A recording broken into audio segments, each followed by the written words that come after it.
Yeah, truth is, but it's like the truth, the truth and value, like, because the truth can create. I mean, I'm addicted to the truth. I'm a truth addict.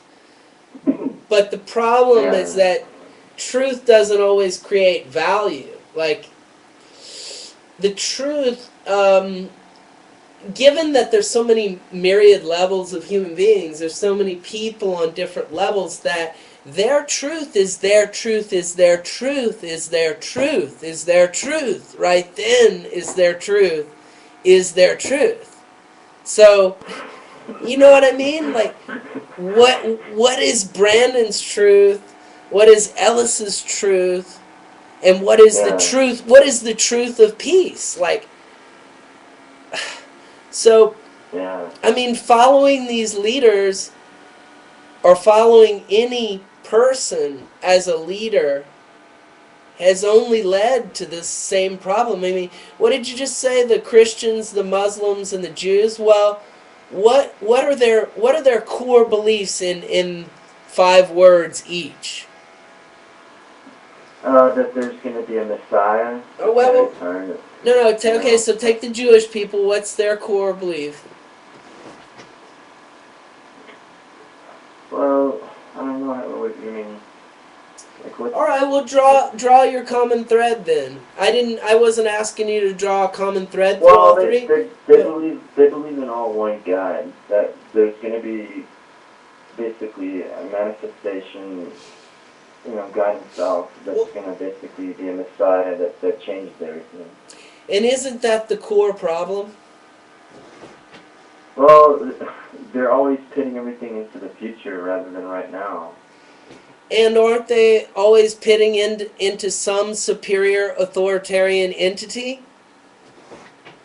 Yeah, basically. And so then what does that render in society? Authoritarianism, opposite of freedom.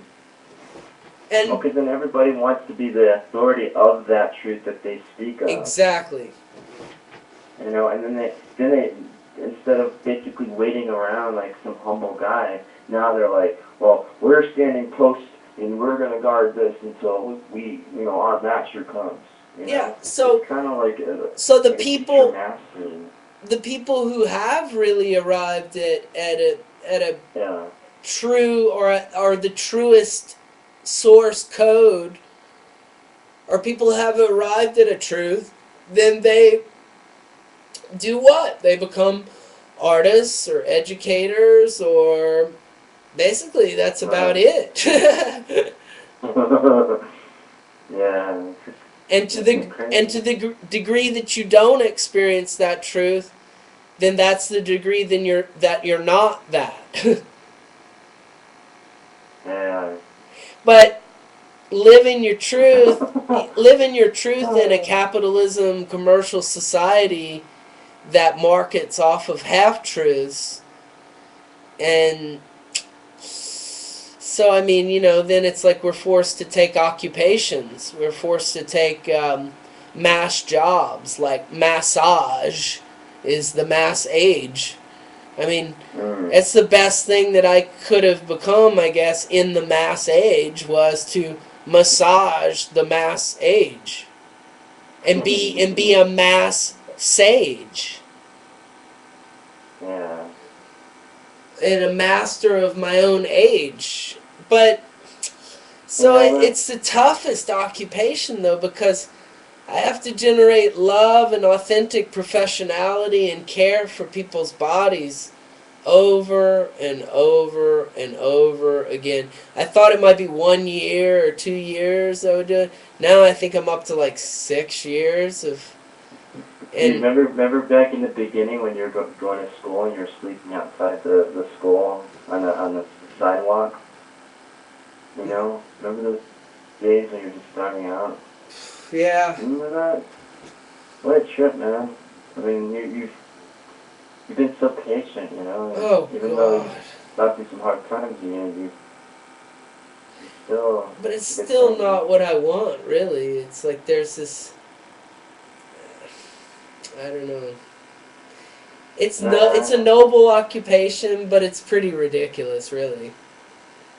It's ridiculous that people pay somebody to rub them, because it's like, why don't you have, why don't you have the fortune to have people just rub you, I mean, the fortune to just have somebody rub you because they want to rub you, but to actually have to exchange dollars, which is just energy, but it's a bad form of energy. It's an inferior form of exchange. So if we could come up with a way for people to exchange authenticity levels of currency, like currency that would be backed by some kind of authentic unit of value, since it's been debased off of gold and silver, a precious metal. So how, and the fact that it's a debt-based currency inside past, present, and future. So we got a time and money problem here.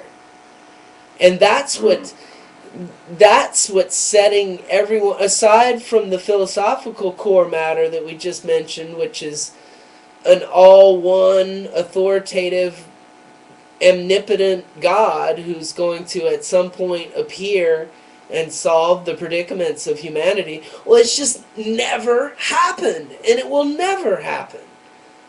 It's not by design. There will be no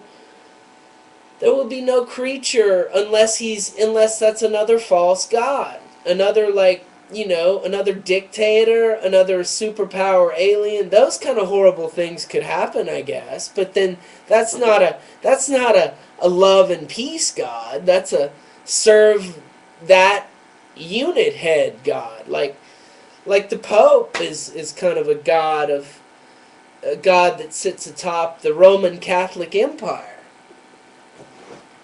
Yeah, tripped out. Why do people want to worship? Why do people want to worship people so much? Like, where do they learn that? Like, where? Well, it's like you got this group of people, there's basically these followers of Christ, and they're following him, but they don't. He's trying to tell them to be, what one of the things to tell other Christians. It's like Jesus said, "You'll do greater things than I." He's trying to get people to understand that you're gonna freaking be doing, this. You're I'm just an example of what you already are. But people, they don't get that in their head, and they want to start they want to start copying everybody. I don't know. People are afraid to be leaders. That's all. I think. I don't know. It's a hard one. Yeah, I'm trying to figure this out. Oh crap.